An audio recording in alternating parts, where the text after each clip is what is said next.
Ayat. How are you doing? Can you hear me okay? I think you're muted. Yes, I can hear you perfectly fine. Can you hear me? Yeah, I can hear you. Good. Wonderful. Cool. All right. I'm glad we could get started here. We experienced some problems streaming to YouTube. So this video will be out on the Facebook channel. And once we're finished, I'll put it up on the YouTube stream, the YouTube channel, so people can view it on the YouTube as well.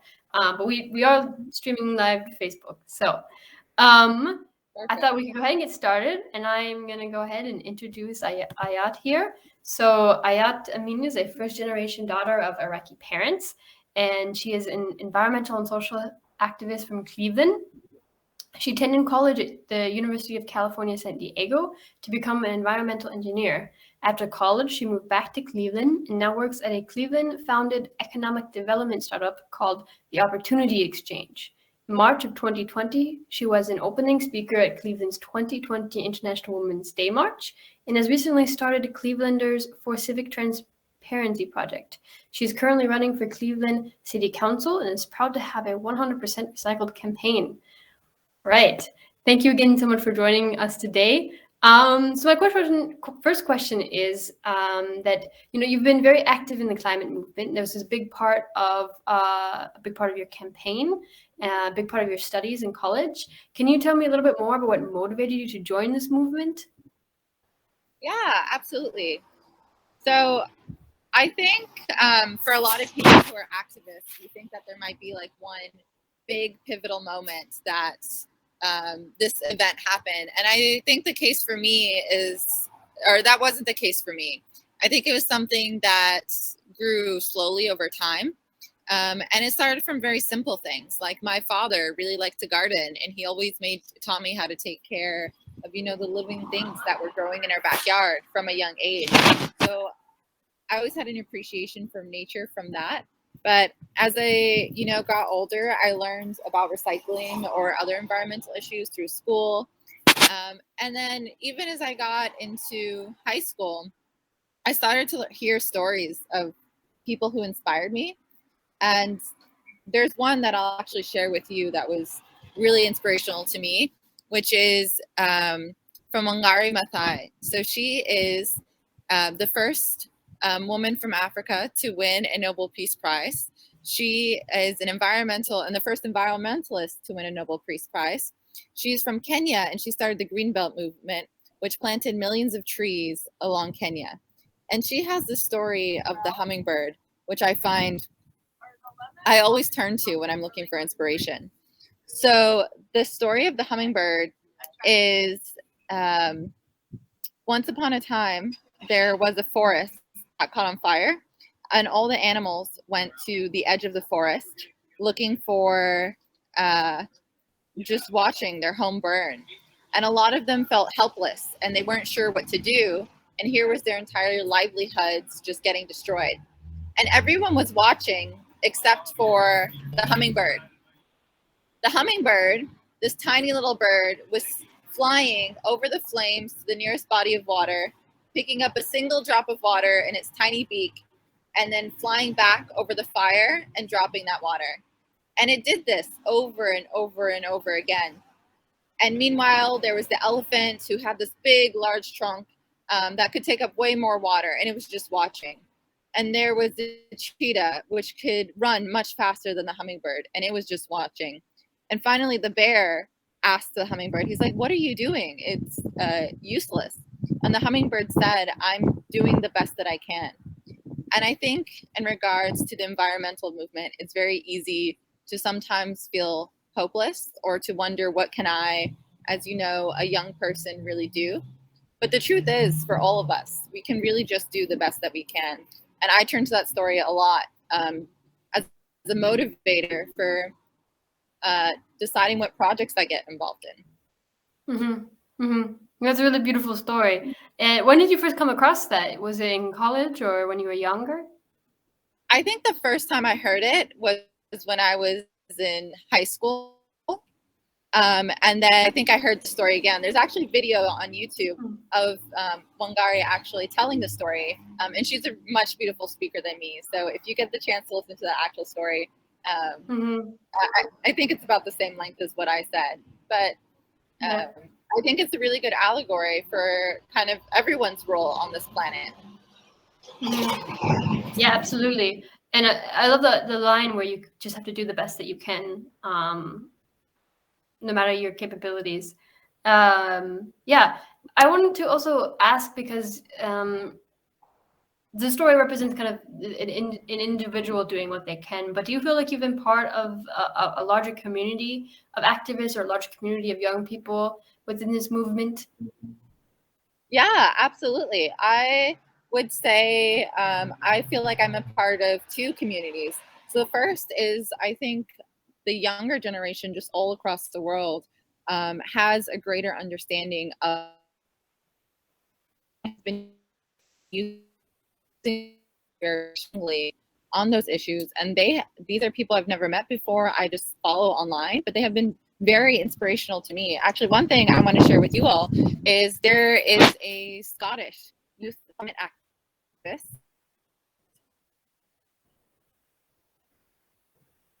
Is the sunflower. Just last week, there was a TED conference in Scotland where they were talking about climate. Shell, one of the CEO, on the main stage was one of the CEOs of Shell, this giant oil company, which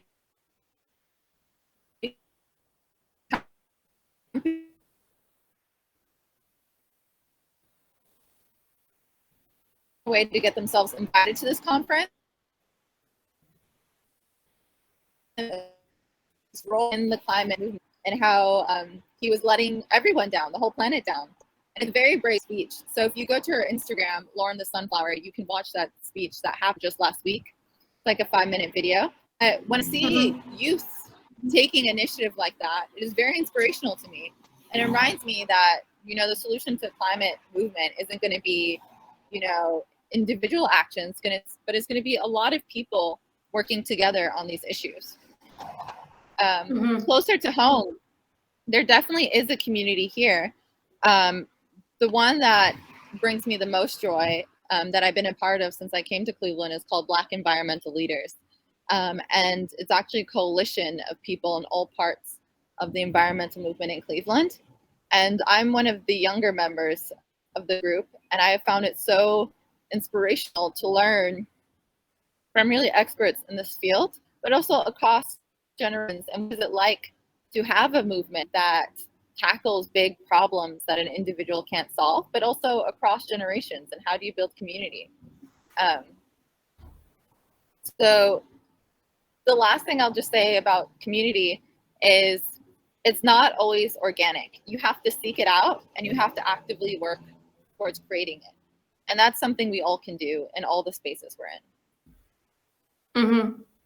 No, I 100% agree with that. I think the point about finding your community is it's an active step, and when you make that active step, it also means that you're owning the process. So you become not a passive participant in what's occurring to you, but you, being an active participant, feel more ownership, and I think that's really important as well. Yeah, and I really like that a lot. We had a chat last week with Edgar McGregor from California, who does these trash collection days. I think you probably may have heard of him. And I really thought his story was also interesting because he was seeking out what worked best for him when it comes to taking steps to be environmentally active. And I wonder if you kind of agree with that idea that you find what works best for you or what you're especially passionate about when it comes to activism, especially maybe climate activism. Yeah, absolutely. One climate scientist that I absolutely love, her name is Dr. Ayana Elizabeth, and she talks about what's your superpower. People always message her and they're like, how can I get involved in the climate movement? She's like, what's your superpower? What do you enjoy? And she cites a really good example of a journalist who's really good at writing and how their contribution is writing really beautifully around the issues. That way we can all understand how this is. So it's not just If you like protesting, you can go to protest. If you don't like protesting or public speaking, there are other ways to be involved, but there's space for everyone in this movement. Mm-hmm. I think it's a really good lesson because I think activism isn't going to look the same for everybody. And some people might think that they have to do something to be involved, that maybe is too scary for them. And that turns them off from joining the movement or being more active. And I think it's really important for young people to know that there's a space for them that's right and that they can find that. Yeah, I like that a lot. So you have incorporated climate activism and the steps you take to be more environmentally aware individual into your campaign. Can you tell us maybe a little bit about that? How that you've incorporated that into your campaign? How that has gone over the last few months? Sorry, can you repeat the question? It's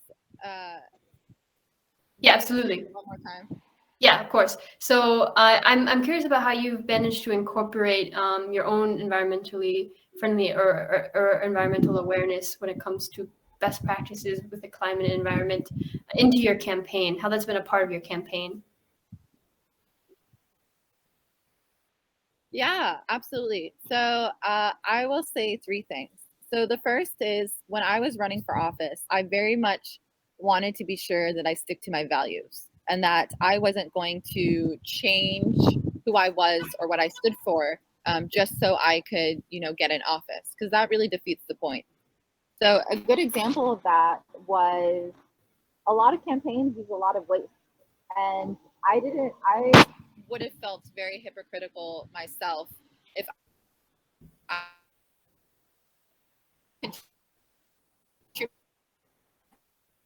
or up a lot of paper without being conscious of where it came from.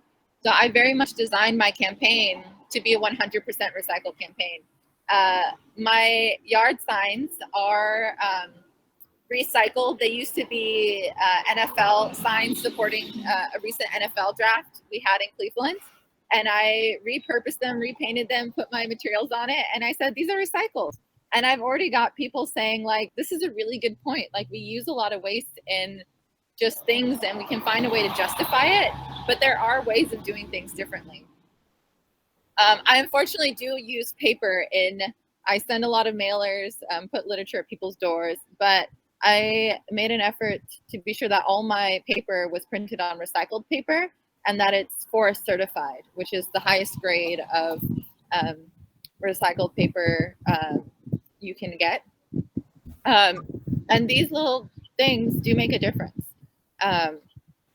The second thing I will say is I incorporated practices that you just learn from any sort of activism you do, not just running for office, but making sure you have a community that comes along with you, making sure that you're centering the right voices, and making sure you're talking about issues in a way that isn't just from your point of view, but really listens to the other person and addresses their concerns and their root causes.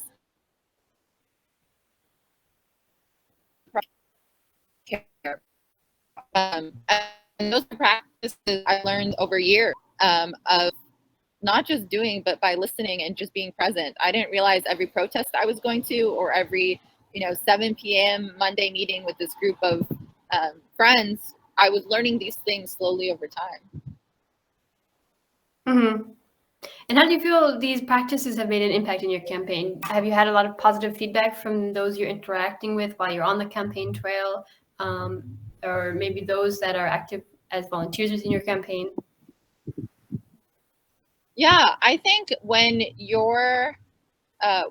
when the work you're doing is centered on values, it is very easy to motivate people, especially when you share the same values. I think the struggle for any movement, including a campaign, is getting people to care and getting them to be motivated to join you. Mm-hmm. And people have seen through my dedication, for example, the recycled signs. Like I can go out here and say I'm running as an environmentalist, but I'm also showing my values through my actions. And that showed people that I had these values and was willing to go the extra length to it. And that made them more motivated to join me. So I think any movement where you are following your values and really sticking to them in principle it does show and it does motivate people, and it has been beneficial.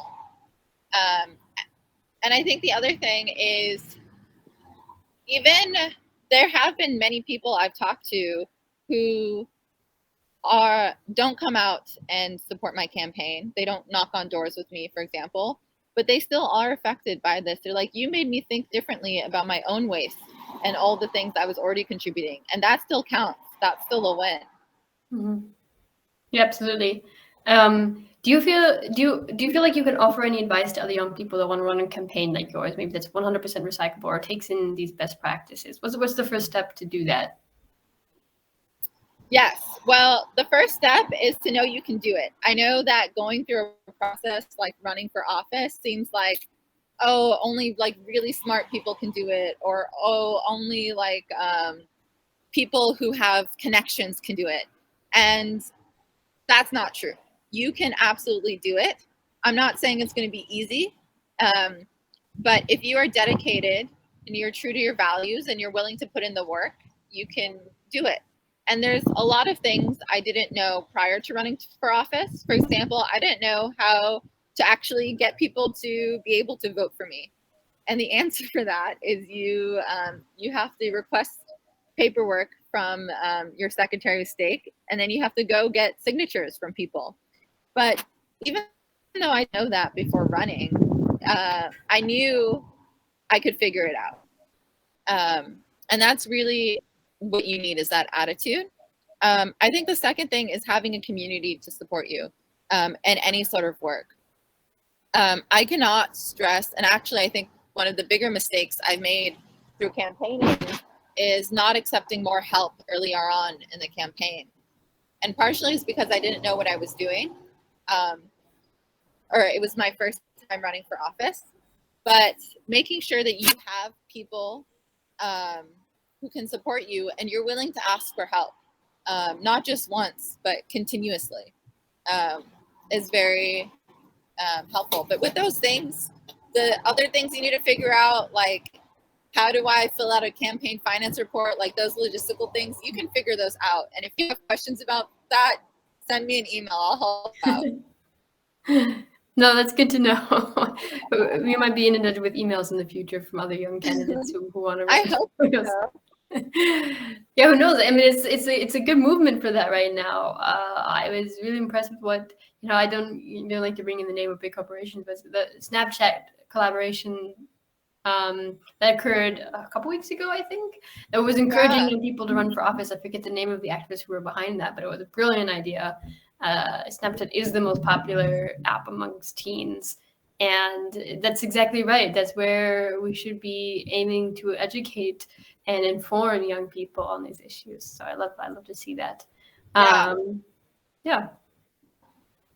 I wanted to also have time to ask you about the work that you do with the Opportunity Exchange. Is that the day job you have? Are you working there concurrently with your campaign?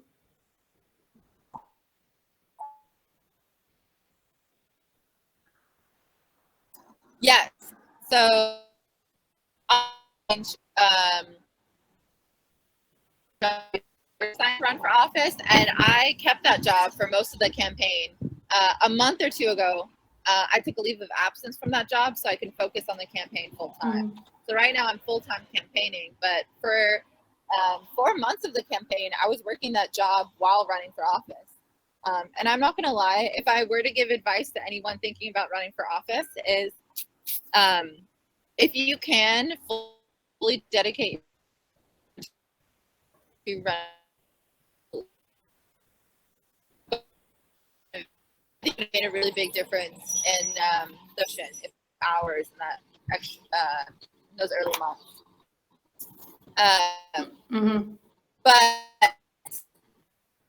if to tell you a little bit of some background or the question of what did I do at Opportunity Exchange, this was a really unique job, and I knew I had an interest in government, but there are some parts of government that I didn't really know how it works. And this job was great because I learned specifically how economic development works. So, for example, it's like I know that new buildings are being built in a city all the time, but I didn't really know what the process was for how a new building gets chosen, how it gets designed, who funds it. And I learned all those things from my job at the Opportunity Exchange. And I also learned how cities get to influence these decisions by the kind of tax breaks, the policies they pass for different tax breaks.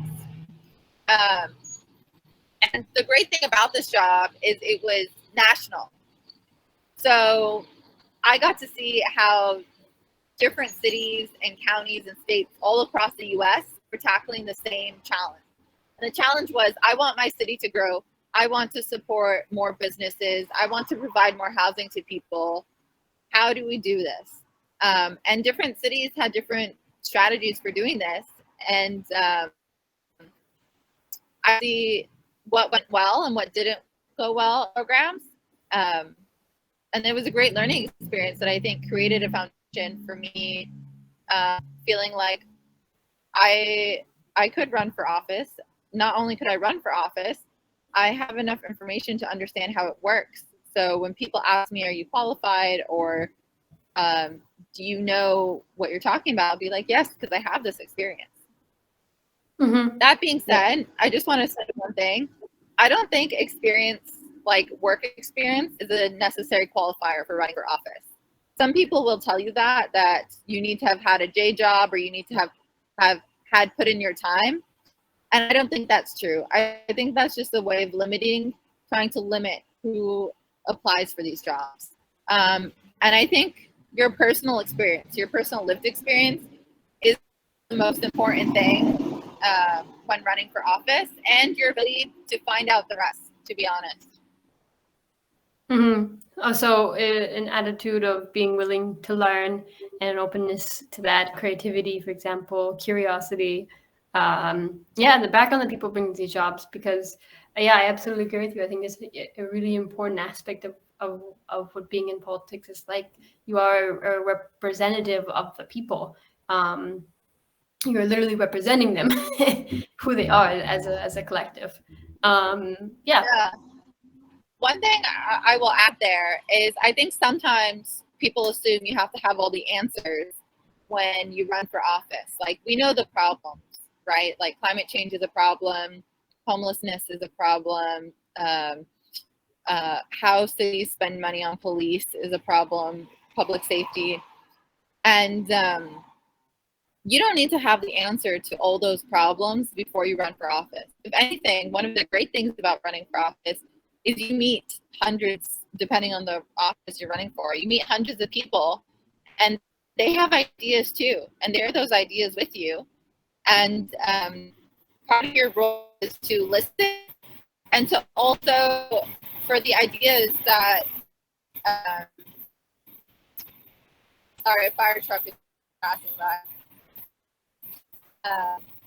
But part of it is to attention and work together on figuring out how to actually make these ideas become a reality. Mm-hmm. Yeah, absolutely.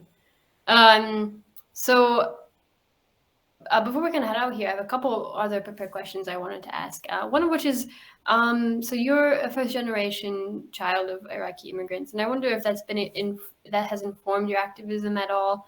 If you've been able to draw on your experiences being a first generation child, and if that has informed elements of your activism.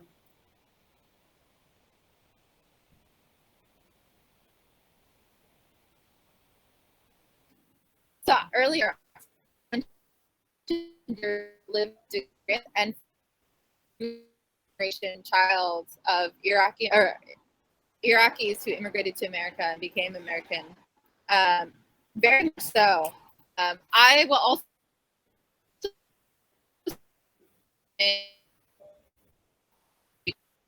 so I also have this identity as a person of color in 5 different states. Some of it were rural, some of them were Midwestern, some of them were, I went to college.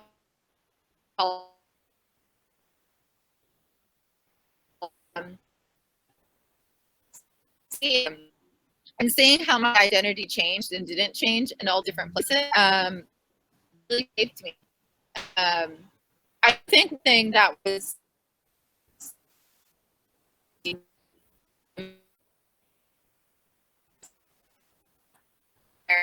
and towards America. The fact and I had all these opportunities. I was grateful for that, and as a return, to make America better. That was a big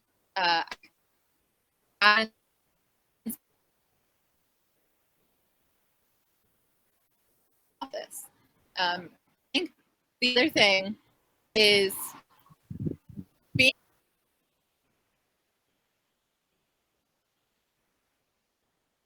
Okay. Hi, Ayat. We have you back again after we were interrupted. So I was hoping you could actually just go back over where we stopped regarding your kind of how your background as a first generation child influences your activism and your background and your campaign.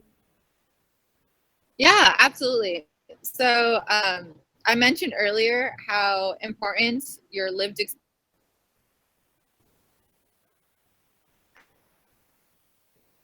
Part of my lived experience is being the daughter of Iraqi American immigrants. I think a lot of my interest in politics came from, it's a joke in my family, but a lot of the dinner time conversation was, how do you have peace in the Middle East? How long will American troops stay in Iraq? What is happening in Syria? And these are interesting topics to be talking about when you're like 10 years old around the family dinner table, but that's culturally what it was like in my family. And when we would go visit other Arab friends of ours. So I think I was always thinking about how politics influences people from those early conversations. But I think also my lived experience allowed me to understand just policies from a different perspective. For example, when it comes to the environment, a lot of people, if you haven't heard of the term environmental racism, it basically talks about how communities of color disproportionately live in places with more pollution. And I experienced this firsthand in the city I was born in, El Paso, Texas. El Paso, Texas is a city that is primarily filled with immigrants from either Mexico or other places. It's what they call a majority brown city. And it also has one of the poorest air qualities, or when I lived there, one of the poorest air qualities in all of the US. And my brother was actually born with asthma, but I wasn't. And this is a really common statistic. And it wasn't until I got to college that I could take a step it wasn't until I got to college that one, I learned the term environmental racism. And then two, I was looking at the data and I was like, oh wait, this is like my family story. This happened to me. And even though I haven't experienced all types of pollution, I could definitely relate to it because I had this one experience. So I definitely think no matter what your story is, being able to communicate that to whatever work you do, whether it's running for office or some other sort of work, is just an important part of making a lasting contribution to any movement. Mm-hmm. Yeah, absolutely. And I think everyone should always kind of bring their lived experiences in, as we already discussed on the stream, because they have a lot to say. And those are really powerful for people to hear because they can relate to that. So I want to just thank you again for coming on to the live stream. And for your campaign, when we upload the video to YouTube, we can link your campaign site underneath for anyone curious about what you're doing and your campaign in general. And maybe we could also link the speech that took place in Scotland surrounding the kind of the Shell presentation by the Shell executive, which might be interesting for people to hear as well. But yes, thank you again so much, Ayat, for coming on. I really appreciate it, and I wish you the best of luck in your campaign as well. Thank you very much. And yeah, if you haven't listened to that Shell video, I'll send it to you all. But I think it's really worth a listen. And I'm excited to see which of you are next running for office or sharing your stories that I'm excited to share as well. Yeah, absolutely. Me too. Thank you again. Bye-bye. Bye.